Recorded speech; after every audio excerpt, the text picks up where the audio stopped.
Hi, I'm Nicole Donnelly, and welcome to another edition of Astro Talks. Today, we're going to be learning about our North Node and our South Node. And if you look at your chart, it'll probably say True Node, or it might say North Node, but likely it'll say True Node, and that's the North Node, and that is where to start with the conversation and with looking at what might apply to you today.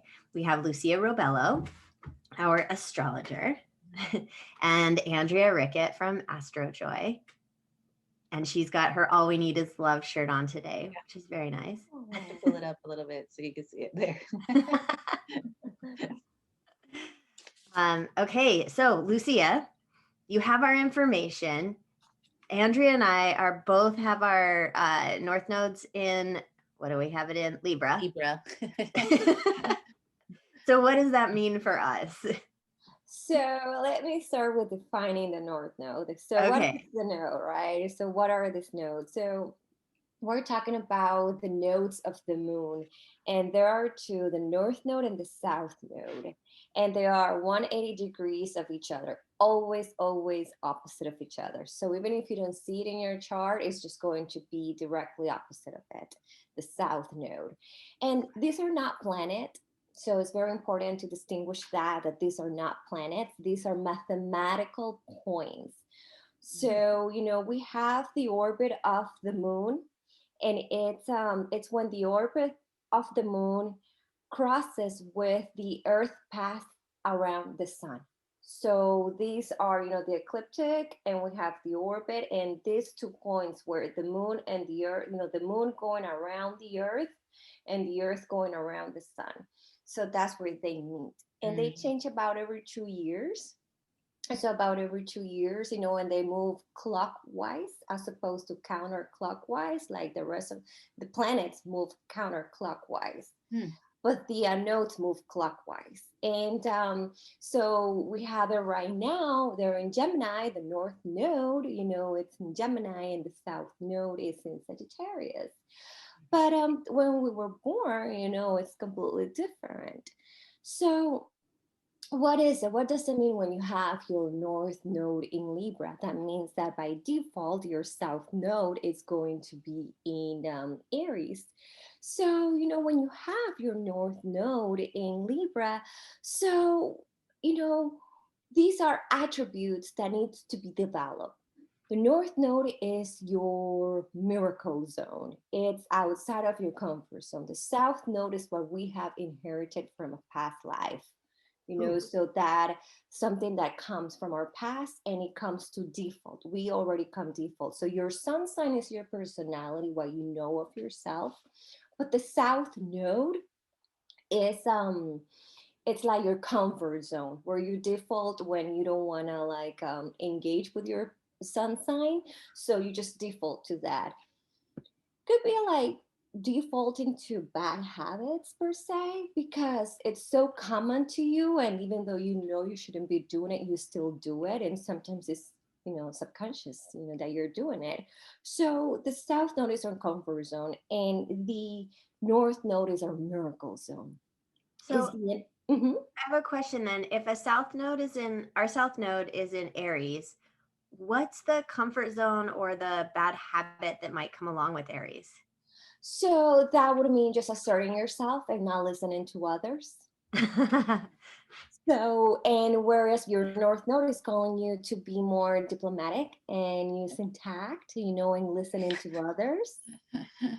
So we were just talking about that last week together. That's funny. Yeah, so those are the things, so you already come like that, so even though you are a completely different sign, you come with that default to be more like, okay, just bulldozer, right? Just like feelings, I don't care about your feelings, no, this is what needs to get done, right? So it's more about being diplomatic, tact, taking others into consideration. Whereas, I'm the other way around. Aries, North Node, and Libra, South Node. That means that in past lives, I supported others. And that was my role, supporting others. So when I come to this life, even though my sun sign is Scorpio, I'm like, why am I acting like a Libra? I'm Scorpio. Well, my south node is in Scorpio, is in Libra. So I can be to Miss Nice, Mrs. Nice, or you can be Mr. Nice, or just being too comfortable, letting others take the lead. So it's not about standing in my power, because I already do that when it comes to, like, because of my Scorpio. But it's in different areas of your life, and that it's with some other people. It depends on the matter, right? When it comes out your comfort zone, when you're uncomfortable, you default to your comfort zone when you're uncomfortable. So for me, it's like, being in Aries is that assertiveness school, going first, raising my hand first, speaking first, so those are the things where I say, like, oh, I'm going to let another person raise their hand first, even though I think I know the answer, and I do, and my answer is correct, right? So, like, it's still like letting others go first. That's where I default to, but I need to learn to go first, like Aries are so confident, that in the sense that even though if they were to have their own answer, it doesn't matter. Just, like, oh, it's okay, like, no harm, no foul, right? So those are the things, that need to get done, like, need to be learned. So, and that's the energy that it's available now. The house helps us to find out, like, how we're going to do that too. In my case, it's in the third house. That's the house of communication. So with being in the house of communication, how am I going to be assertive? By speaking up, exercising my communication muscle. That's how I'm going to do it. It's not the other way around. It's not that once I'm assertive, I'm going to speak up. No, it's by speaking up is that, you become assertive. It's like assertiveness school. That's, like, that's human assertiveness school. So that's what will be for me. But yeah, so you guys have it, both of you, in the sixth house, right? No, just me. She's in Oh, 10, I think. I'm in the 10th house. Yeah. So for you, it's like, in the 10th house, like, how do you do that? How do you practice diplomacy, and how do you practice tact, like, and increasing awareness of others' needs, through your career or in your career, seeing things through others' eyes. So you do it through your career. That will help you, like, to get into that, and for you, Andrea, in the sixth house, that's in your day to day. That's your daily routines. Yes, your everyday. So it's a different flavor. It's still like work related, but it's more on the day to day routine. Does that make sense? Kind of. Like, what would that look like, though? Like,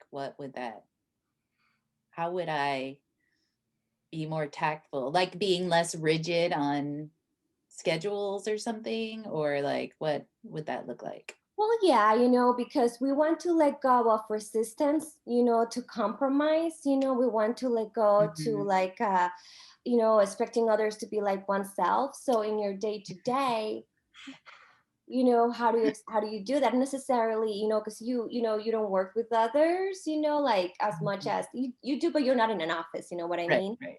So, but so how do you apply it to your everyday life? So, which is a little bit more, I think, challenging than the 10th house, because the 10th house is just like, okay, this area, right? You have it like encompassing, like, in a single area. So it's about, like, listening to others in your everyday, even, like, let's say if you're at the market or at the store, letting go of thoughtless self-assertion, like, sometimes we want to get our aware, like, in everything. So, like, it's that's where, That makes sense. showing. Now that you explained it, I'm like, oh, okay. Got it. Oh, goodness.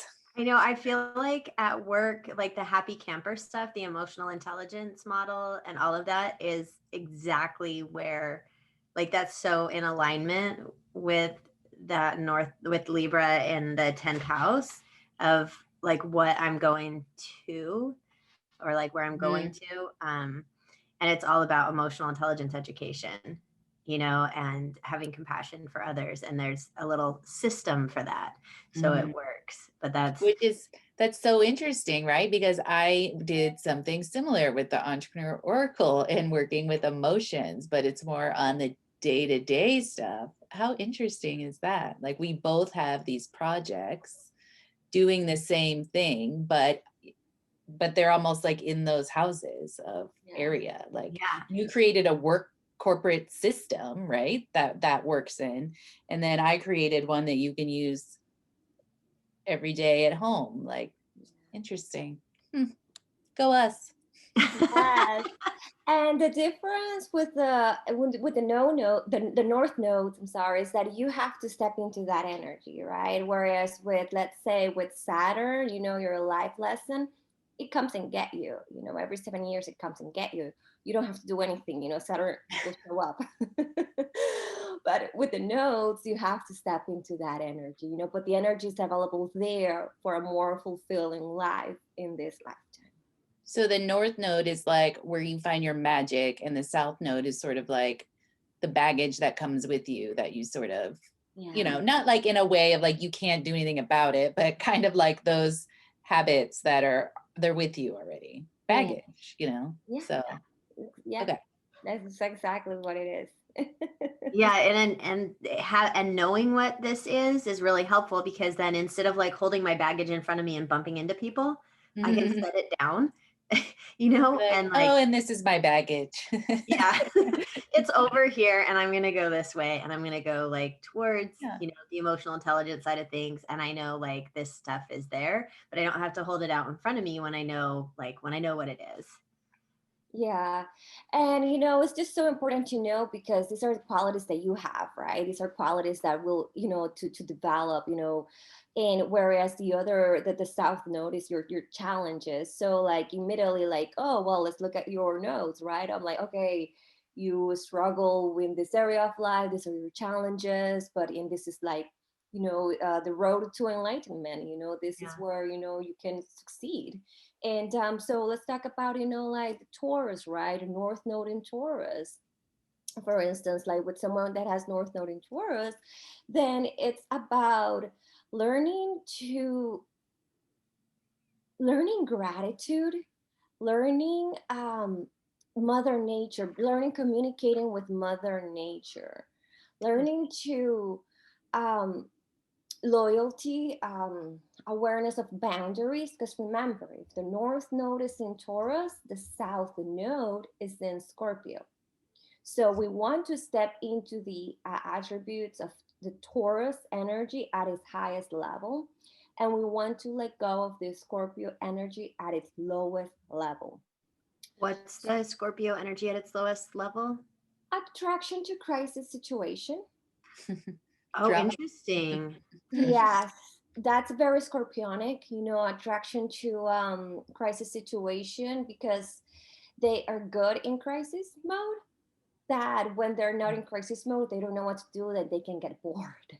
So they either attract a person that has a lot of like, you know, that is always in crisis mode, or they may create the issue, you know. And so this, you know, impatience too, unnecessary intensity, you know, like maybe overreacting for something that it was minor, but then they make it like something bigger than it was. Judgment to others too. These are, you know, a Scorpio things to leave behind, and obsessive compulsive tendencies too. And so to step into that Taurus energy, you know, it's a sense of self-worth, you know, gratitude, honoring if others' needs too, you know, on honoring and express needs of others, loyalty, and taking one step at a time Taurus is the slowest sign in the zodiac. So it's just remember to enjoy things and taking one step at a time, because you may go through, like people that have North Node in Taurus, like, oh, just going through experiences or going through things or not enjoying them, or having a nice meal and just eating it so fast, So Yeah. like it's about enjoying the, the nice things, Mm. enjoying the pleasure, enjoying the meal, savoring it, and also like taking the time to go slow. Interesting. All right. I took notes on that because that's my daughter. Yeah. Yeah, so and we can even explore, like North Node in Cancer, right? It just, North Node in Cancer, that's my daughter. So that's being more, in touch with her feelings, being more aware of her vulnerability. That's more about people that have the North Node in Cancer. They have to learn, step into that Cancer energy and let go of the tendencies from the Capricorn lower energy. And with that, stepping into the emotions and being vulnerable, but real, not just pretending to be vulnerable.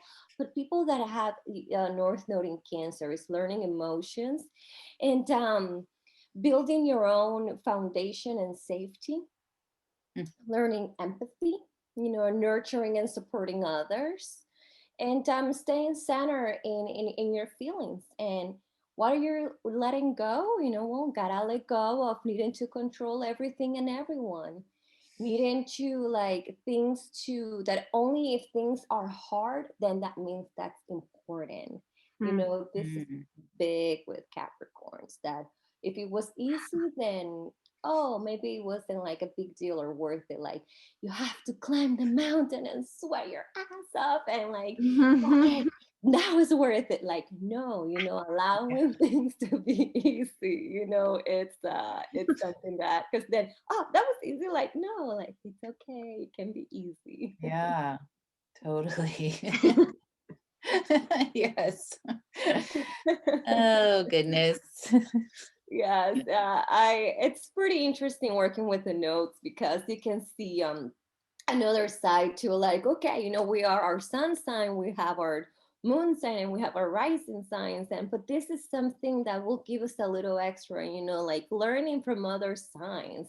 It's basically what it is. You got to learn this other sign, and by learning this side, it will complement you, with your, with the rest of your personality, and it will bring fulfillment, because your soul is asking for it. And if you think about it, you guys already know this. It's now Mhm. we're just putting it a name, we're putting our Mhm. finger on it and we're defining it. But you guys already feel this energy, so it makes so much sense when it's like, oh, okay, I just need to know my North Node, like, and learn about it. Mhm. But you already have that in you, like that awareness. Yeah, so interesting. Yes. I've seen charts of people that have a lot of earth energy and they have to step into Aquarius energy, being different, being okay with standing out, like, doing things their own way. And it's so hard for them, because even though they wish that amount of practicality and grounding literally is stopping them, but Yeah. like it's interesting to see, like, the desire that they have, but at the same time, like, their south node is blocking them from like achieving that. So hey, literally turn around and look at your south node in the, in the face and say no more, I'm leaving all this baggage behind, and then turn Mhm. around and then embrace your north node. Yeah. Take a break, South Node. You've done Yeah. enough. I'm just gonna leave my Aries baggage over here. That's so interesting. Do you think there's some sort of correlation between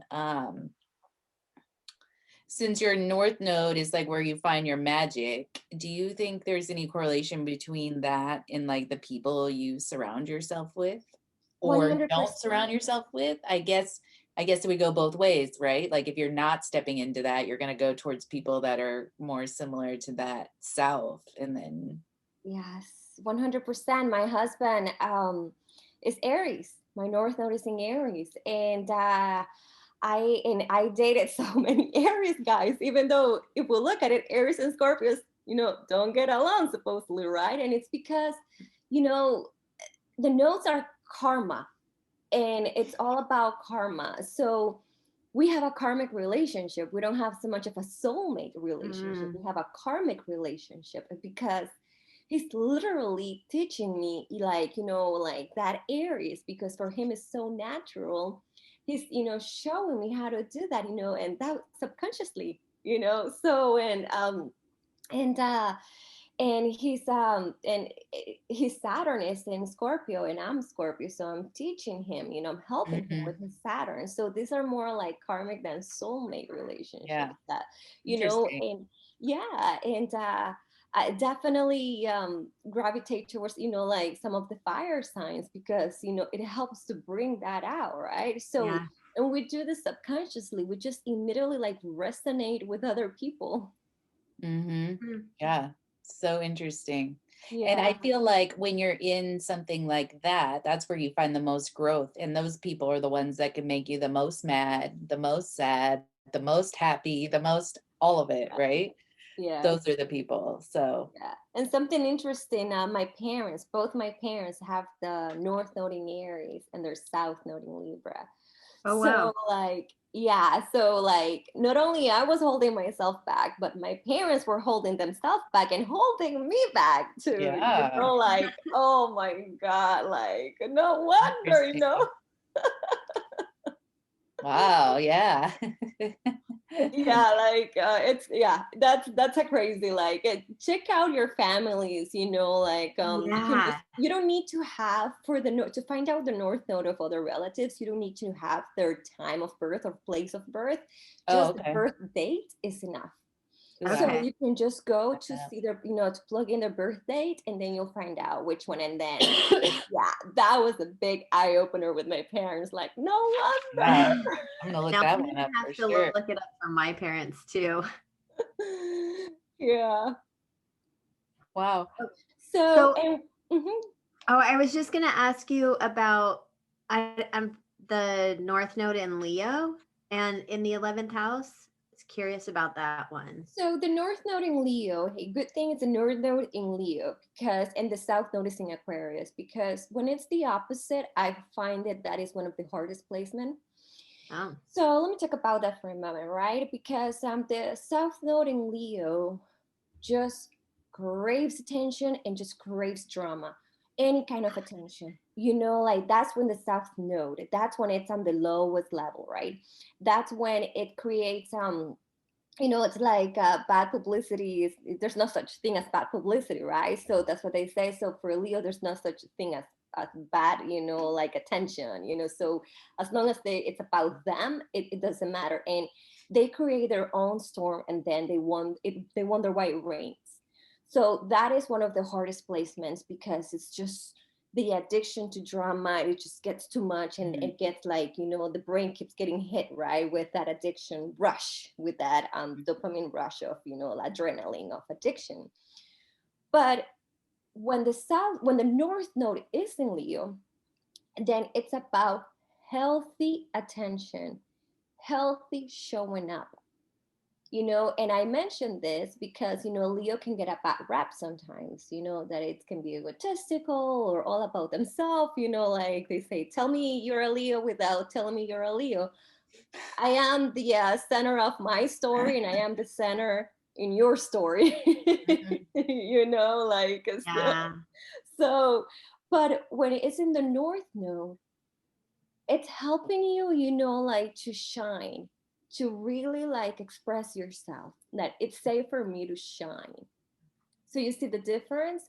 And for the South Node in Aquarius is to, letting go of just rebelling for for the sake of rebelling, just like being a rebel without a cause, just Mhm. because you can be against something, just stop being a rebel without a cause, or just trying to purposely not fitting into groups just to say, see, I don't fit in, you know what I mean? So it's about, and the North Node is about shining and finding, joy in things.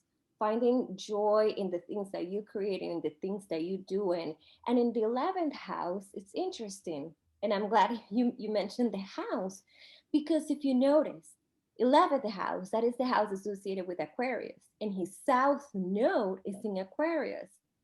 So how do you do that? Then it's double the lesson to find balance. Mm-hmm. So the key here is to find balance. When this north node, the house of the north node is the same, similarities as your south node, then you have to find balance. And he needs to find like joy in communities, in groups, shining, allowing himself to shine in community, in groups. So like avoid just like going against the grain or against others just for the sake of it, but find common common ground so he can shine and find joy in groups and communities. Does that make sense? That makes so much sense. That makes so much sense. Yeah. Yeah. I'm glad. If they only knew how much we knew about them, huh? I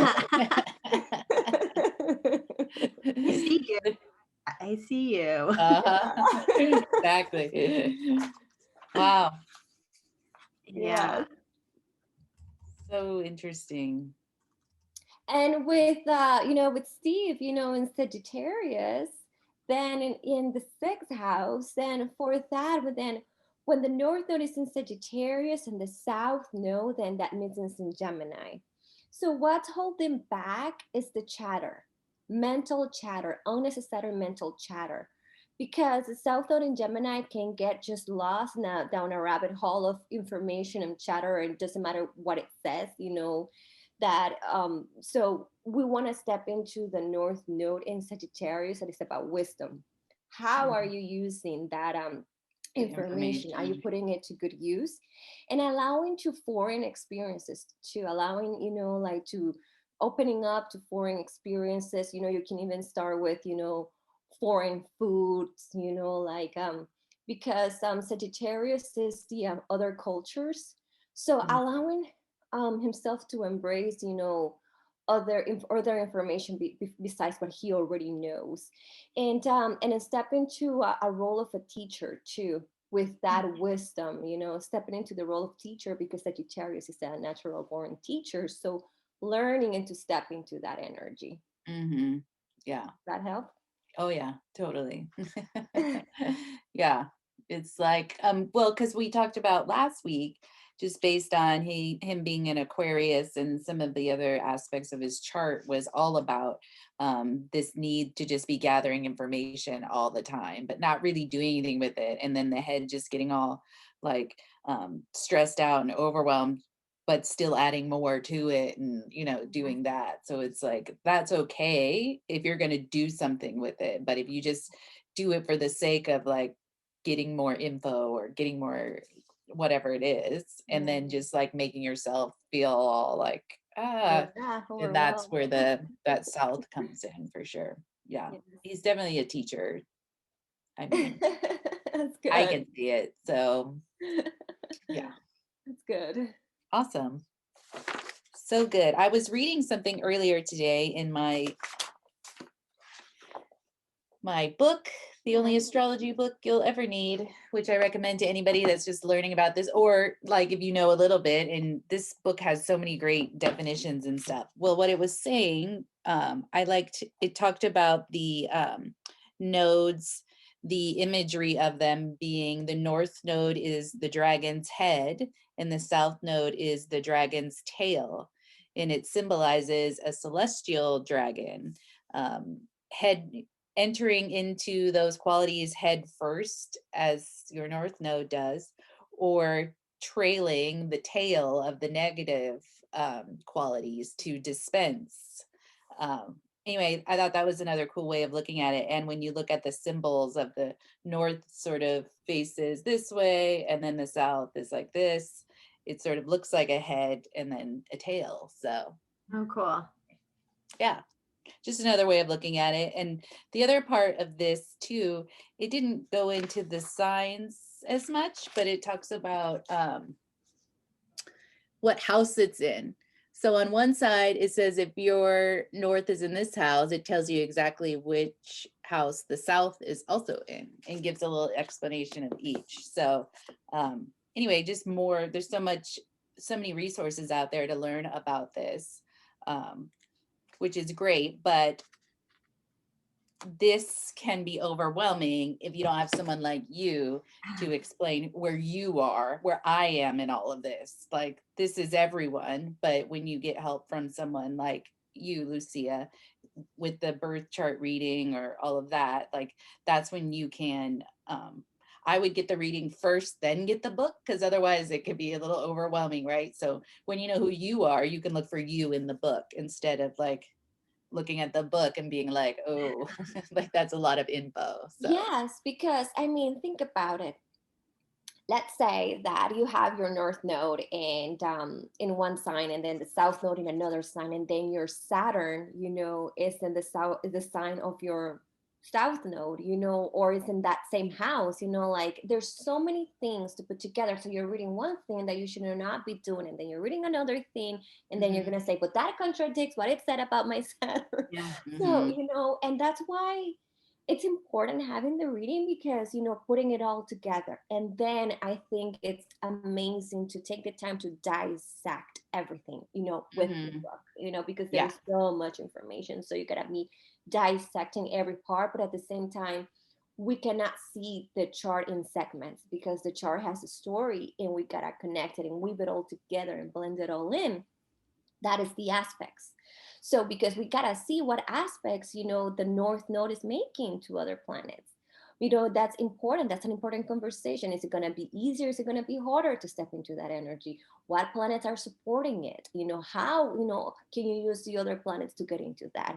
What obstacles you have to get rid of? You have to not get rid of, but conquered, to get into, step into your north node. So those are things that because that cannot be overlooked, because just by looking at the house and and the and the sign, it's like, okay, but why is it still not easy? Well, if you have, like, for instance, I have my rising sign is directly squaring my north node. That's hard. And what does that mean? My Capricorn rising wants tradition, structure, and Aries, north node wants just to do stuff without, like, hey, don't worry about tradition, let go about tradition, let go about formality, we're just going to do it this way, or and we're looking at the house with the third house, just speak up, it doesn't matter, you don't have to have a whole essay prepared before you speak up, right? So these are the things. So it's important to see that conversation. And and Chiron is supporting my north node. So I know that, by letting myself shine, and speak up, the assertiveness, comes out. So those are the stories that we, like to see in the chart to weave it all together. Yeah, definitely. Yeah, That's especially cool. based off of our conversation on Chiron. This is like your answer to how you help that your wound is like stepping into your north node. So Yes, Yeah. they help each other, by working in those two areas, they help each other, definitely, even though they're not in different like my Chiron, and it's the same elements, fire and air, as my north node, fire and air. But even though if we're being different elements all throughout, it still will help you, because you're still unlocking, and healing that wound. That's what I love. Chiron is the key, right? That's the symbol of it, because you're still unlocking, your inner wound to really, like, heal it, and then step into your power. And they work perfectly together when you work hand in hand with them. So cool. I feel like I need a chart reading again. yeah, And just keep doing it. yeah, well, because I mean, it's just different as you go through different phases, the things that matter, Like I had a reading before I got married to Tom, one to see like how our charts were together and, what I was getting into from that perspective. And then also the day that would be good to get married, because I had like some dates selected. And I wanted to know like where things were on those days and what would be good for us and like the mood we want to create and with the people that are there, you know, I just, all of those things. I feel like I like to have it all informed so that my life can go into flow and I'm not fighting things that I don't see, you know? Mm-hmm.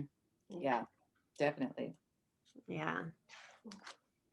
All right, ladies. Well, thank you. This has been an awesome Astro Talks, as usual, with Andrea Rickett and Lucia Robello. If you would like to get your chart done for yourself or a loved one, you can go to thesparklewithin.com and book with Lucia. She is amazing, as you get to see in these little snippets, or they're kind of long snippets of conversation today about your North Node and South Node, your life purpose, direction, and baggage. It's been a really good conversation. Thank you for the time. And we'll see you again next week. Thanks. Thanks for having Hi, me. guys. Bye.